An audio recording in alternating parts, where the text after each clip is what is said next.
This year's midterms are fascinating, and Indigenous communities are in the thick of the fight.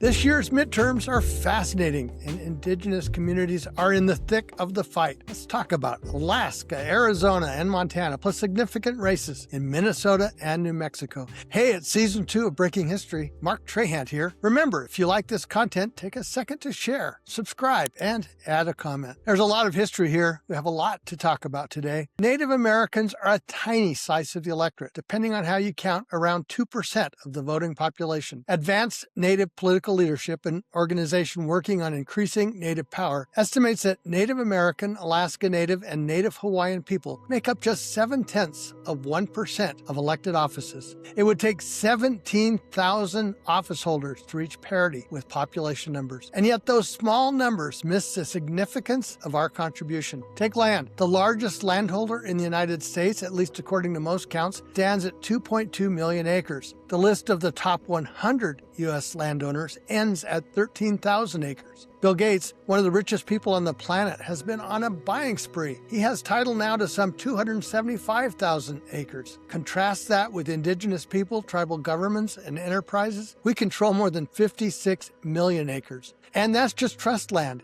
You have to add to that acreage from privately owned land. I could go on and cite tribal nations in the work to improve the environment or as large regional employers, but you get the point. Perhaps the first Native American to run for Congress was a Choctaw leader by the name of Mushulatubee. He was one of the signers of the Treaty of Choctaw Trading House in 1816, an agreement that was supposed to protect tribal lands from encroachment. Later, he signed the Treaty of Dancing Rabbit. In that document, one of the key demands, though never honored, was for the Choctaw to send a delegate to Congress to ensure representation.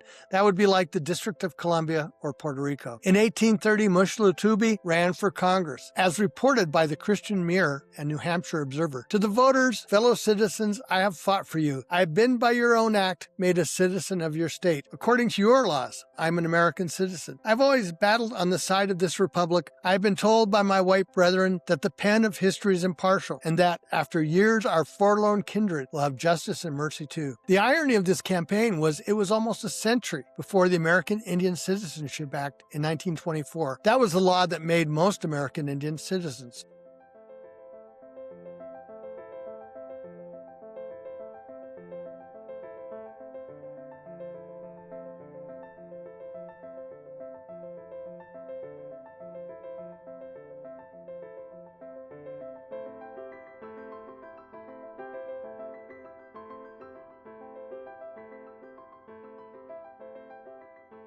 One of my personal heroes is a woman named Helen Peterson. I first met her as a teenager through relatives. She was a close friend of Eleanor Roosevelt, and she had worked in the State Department, including a trip representing the United States in Peru. She later became executive director of the National Congress of American Indians. She was also a keen political observer.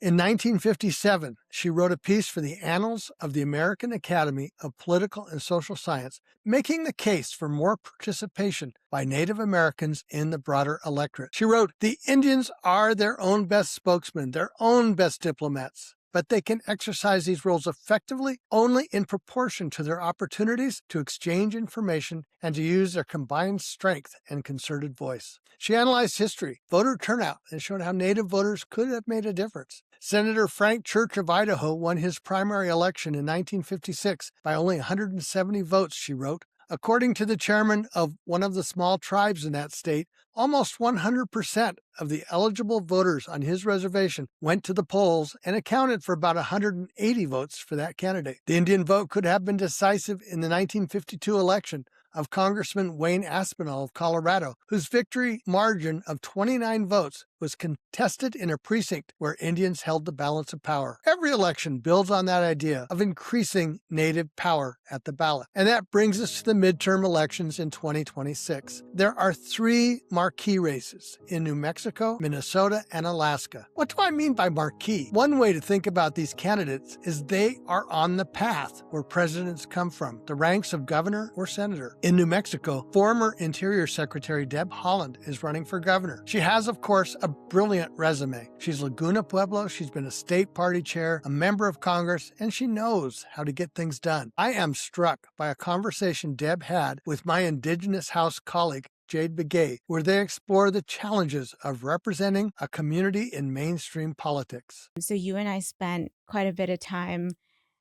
bumping into each other and working together or crossing paths during the 2024 election. Mm-hmm. So I was the Native American engagement director for Harris Walls, and there were very few people who came to help, rally our communities, and we call these people surrogates. So many people's grandparents were in boarding school and stripped of their clothes and their language and their hair and all of these things, and I want to, we all want to highlight this issue. And so I have to believe that would not have happened if I wouldn't have been there.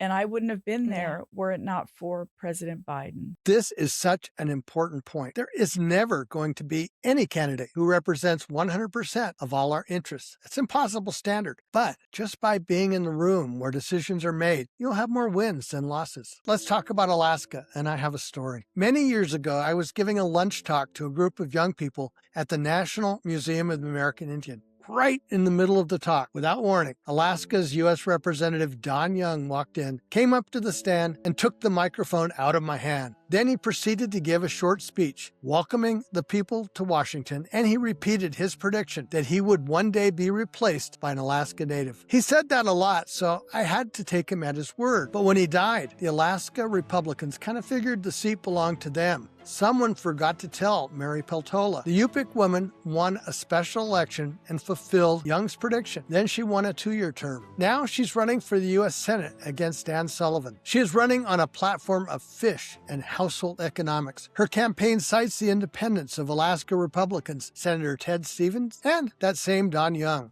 I'm Mary Peltola, and I'd like to share why I've made the decision to run for U.S. Senate. DC people were shocked that I prioritized going back to Alaska in July to help put up fish for our family, but Alaskans understand. Growing up, Alaska was a place of abundance. Now we have scarcity. The salmon, large game, and migratory birds that used to fill our freezers are harder to find. So we buy more groceries with crushing prices. It's not just that politicians in DC don't care that we're paying $17 a gallon for milk in rural Alaska. They don't even believe us. Our delegation used to stand up to their party and put Alaska first. Ted Stevens and Don Young ignored lower 48 partisanship to fight for things like public media and disaster relief because Alaska depends on them.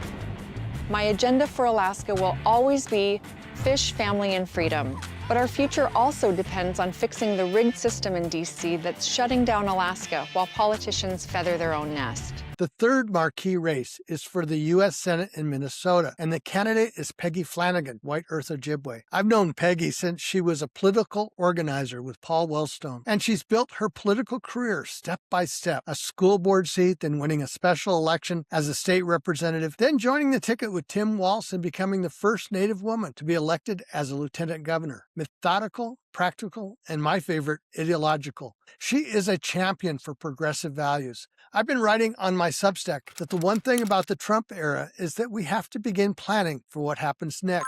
After this disruption, what kind of country do we want to build? Peggy answers that brilliantly. I think we need to go big, and that means fighting for things like universal health care. We need Medicare for all. It's been time. We need a $17 minimum wage so that we can catch up and keep up.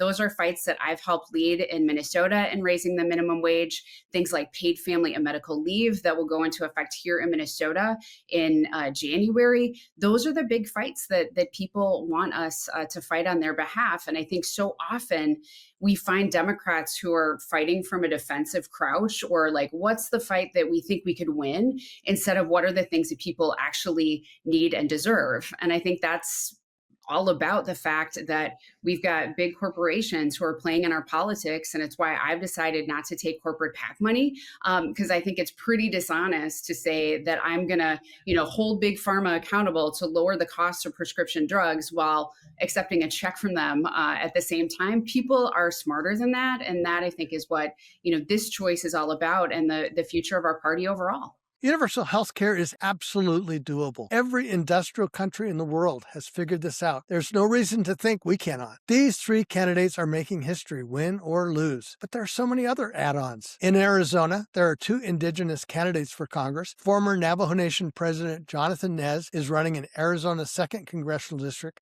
against a very MAGA incumbent. It will be interesting to see how that district has changed in 2 years when Nez ran and lost. And indeed, if this is a wave election, we could see the first Navajo in Congress. In an urban district, Chris James, who's Eastern Cherokee, is running in the Arizona 5th District. In Alaska, there is an Alaska Native candidate for governor, Meta DeWitt. She is a Tlingit healer. And Bill Hill, a Dena'ina Athabascan, is running for the U.S. House. Let's talk about healthcare. Let's find ways to bring healthcare costs down. And right now, we've missed an opportunity with extending the ACA tax credits. Let's find a way to do that. In terms of corruption, let's make sure that billionaires can't have an outsized influence on our government. And we can start tackling Congress's stock trading habits. We need to get rid of that. I don't think I've ever seen that before. A Native candidate for each of Alaska's top 3 offices, a trifecta. Then there's a similar story in Montana, where Native candidates are running for the U.S. Senate and the House. Senate candidate Michael Blackwolf is Grovant and a tribal historic preservation officer. And running for the House is Jonathan Windyboy, Chippewa Cree. He is the longest-serving member of the Montana legislature. As one of the state's newspapers put it, the legislature's American Indian Caucus has mostly grown since Windyboy started serving in the legislature in 2003. So much so that Montana has Native representation that matches its population. There are 4 tribal citizens serving in the state Senate and 7 in the House. That's a total of 11, or 7.3%. And the state's Native population, depending on who's counting, ranges from 6.6% to 8%. This is why those numbers matter. Alaska Natives make up about 16% of the state population, yet legislative representation is at about 2%. Arizona Natives are about 6% of the population, and the legislature is only 4%. Across the country, the idea of representation parity is aspirational, but in Montana, it's been that way for a long time. A decade ago, I wrote this paragraph: when someone tells you that your vote doesn't matter, quietly say Montana. Or if someone says that politicians don't listen and that nothing will change, smile and say Montana. And when you want proof that the Native vote works, the evidence can be found in Montana. In 2006, perhaps that evidence will stretch across the country from Minnesota to New Mexico to Alaska. This is Breaking History, and I'm Mark Trahant. Thanks for joining us. Hit that subscribe button, like and share. And as always, we love those comments.